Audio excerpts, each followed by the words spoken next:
Hey, this is Lorena and this is a Longarm Quilting Work Day. In this video, I wanted to share what it's like to quilt a hand-stitched antique quilt. So let's do this video. So this is the quilt. Look at this hand stitching. She is lovely. It's a really well-made quilt, but it's all hand stitched. Look how beautiful. When I get an antique quilt, I just go through the whole quilt and see if there's any major holes. This is a great time to fix it. If there are holes, go ahead and hand stitch it if you want, or you know, kind of, well, would it be defiling it if you use it on a sewing machine when the whole quilt was hand stitched? You know, I don't know, but just try to fix it or repair it however you feel fit. And this quilt didn't have many problems, so I went ahead and just put it on the machine and started working on it. With some clients, I try to work with them, and what I am doing is I have a whole bunch of these strips of batting. So for this client, to try to get her to save money, I asked them if it's okay for me to use this, and then I use interfacing, fusible interfacing, and I fuse the batting together. Now, like this big beautiful chunk of batting, I will go ahead and trim it down. I save my client money in doing this.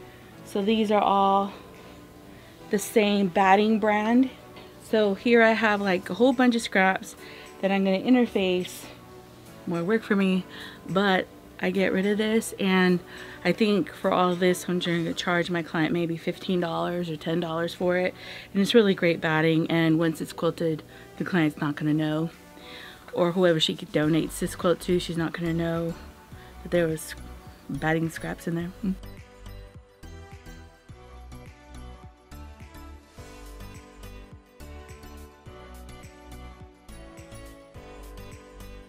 Okay, let's talk about the fabric on antique quilts. A lot of the times the fabric is very thin.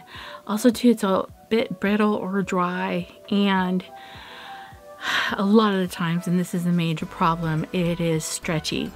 Antique quilts are frequently made out of poly knit.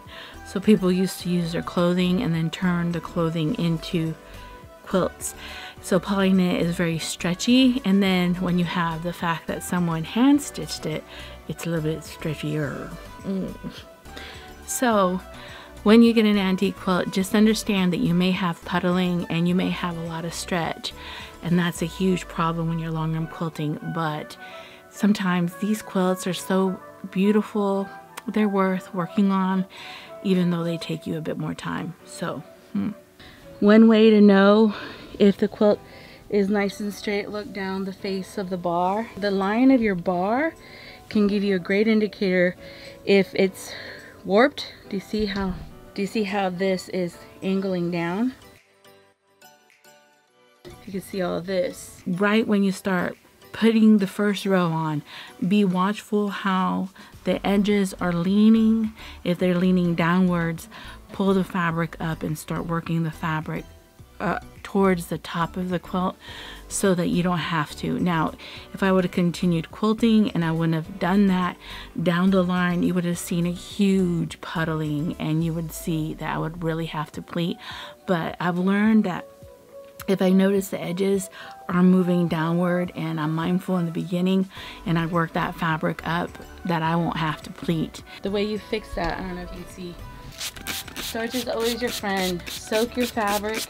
I use Bass Press, and soak the area where you see the most fullness.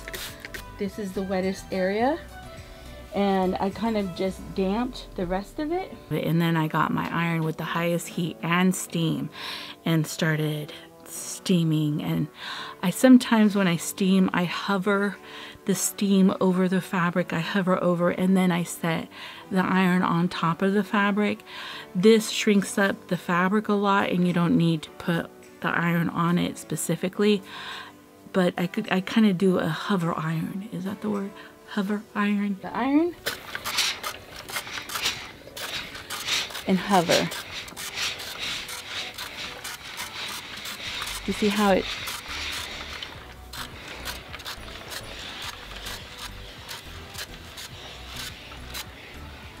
kind of fanning the fabric, because remember, this is old fabric. Do you see how it took that up? And we're going to do that here. Hover. And I keep doing that on each section because I want the highest heat, the most steam possible. And a lot of times when I'm ironing certain sections, you know, my iron doesn't maintain that high heat and high steam. So I reset the iron and then I start working on the opposite side and iron towards the center. So usually I pick a side, iron towards the center, then go to the opposite side, iron towards the center. That's how I do that. Now if you starch once and it didn't fix it, try to starch again. You can re-wet the fabric a couple times and each time it will shrink in more and more. So like initially I did starch and it didn't take up a lot, but if you re-starch and let it soak into the fiber and then iron with the hottest heat and a lot of steam, I promise you it'll flatten out. Flatten. Don't. On these quilts, especially this one, it had tons of hourglass pieces. It is impossible, you can, to pleat without you noticing. So steaming and maneuvering the fabric and having the puddling kind of dispersed equally around the quilt is the best way to handle this. Just also know that when you're basting everything down, that there is a way of kind of stretching the material while you're basting it. So if there is a bit of puddling, you can move the fabric to one side or the other to where it kind of straightens it. And I tend to do the basting on the top, baste on one side, and then I go back and baste the other side. You want this as straight as possible. I basted pushing the fabric upward, so you can see this right here. And just making sure that it's a straight line as I basted. All right, things I've learned in quilting these quilts. Make sure that you have more density in the quilting, meaning more quilting on the quilt. I want you to know that these are hand-stitched quilts, and hand-stitched quilts can open, the seams tend to open a lot more. So more quilting is better for these quilts because the more that there's quilting around, the more kind of anchoring the quilting will do to the hand stitching and the seams won't open. So denser quilting. This is the design I'm picking. It's called Lacy Feathers. I really like it. It has a lot of quilting, but it's not overwhelming. On antique quilts that are hand stitched, a little bit more dense of a quilting will benefit the quilt because hand stitching can fall apart. When you're working on these quilts and you're long arming, just know that you need to micromanage them. You need to be on top of them because there's these thick, heavy seams that a lot of times hand piecers, it's just when they're connecting seams, it's almost like they create a weird knot underneath. I don't know. It's just a lot of dense seams.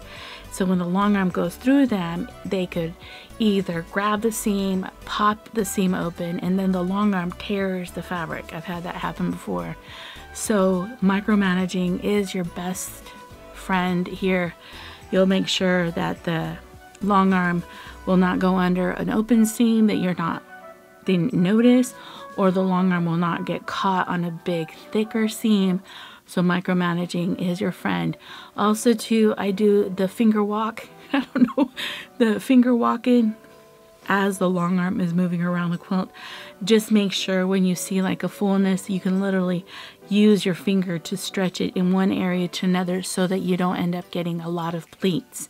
And I'll show an example of how flat a quilt will look when you're micromanaging. And also if you walk away from a quilt for a minute, because these have these weird thicker seams or even some puddling and it's not as flat as it can be, you'll end up having like even pleating because you didn't have the time to do the finger walk. When you finger dance, it's nice and flat. If you get distracted like I did, you start getting this. You can iron that down, but then you get this if you're not there controlling the fabric. But see how flat this is? Distracted. Distractions. It does not bad. Once it's washed, it's gonna huff up, but yeah, that's not okay.